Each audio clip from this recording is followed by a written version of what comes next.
गीता अध्याय नंबर 15 का मंत्र 2 देखो, श्लोक 2। ये 2, उस वृक्ष की तीनों गुण रूप जल से बड़ी हुई नहीं, तीनों गुण रूप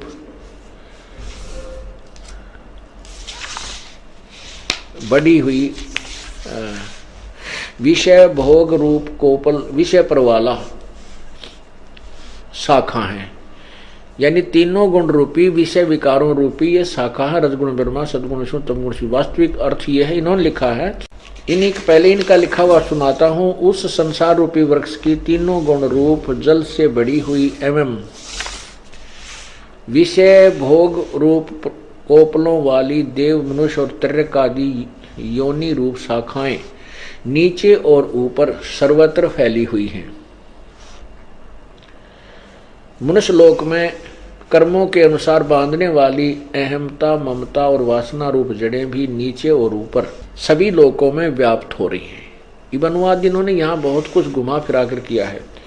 इसका सीधा सा अर्थ है कि ऊपर और नीचे ये तीनों गुण, रजगुण ब्रह्मा, सदगुण विष्णु, तमगुण शिव जी रूपी तीनों गुण रूप संसार रूपी वृक्ष की तीनों गुण रूप ये फैली हुई बड़ी हुई विषय पर वाला विकारों से युक्त ये तीनों गुण वाले याली शाखा हैं। और नीचे और ऊपर सर्वत्र नहीं है, ऊर्ध्व माने ऊपर, अधः माने नीचे, प्रसरता माने फैली हुई है, सर्वत्र नहीं। ऊपर और नीचे क्यों कहा? क्योंकि ये एक ब्रह्मांड है। ये एक ब्रह्मांड का चित्र देखें, ये एक ब्रह्मांड का चित्र है और ये पृथ्वी लोक पर ज्ञान बोला जा रहा है। ये पृथ्वी लोक है, यहां पर ज्ञान बोला जा रहा है। ऊपर ये स्वर्ग है। इस ब्रह्मा विष्णु महेश, रजगुण ब्रह्मा, सदगुण विष्णु, तमगुण शिव जी यहाँ अपने अपनी राजधानी में बैठ करके इन तीन लोक के, पाताल लोक, पृथ्वी लोक और स्वर्ग लोक के प्राणियों को प्रभावित रखते हैं, कंट्रोल करते हैं।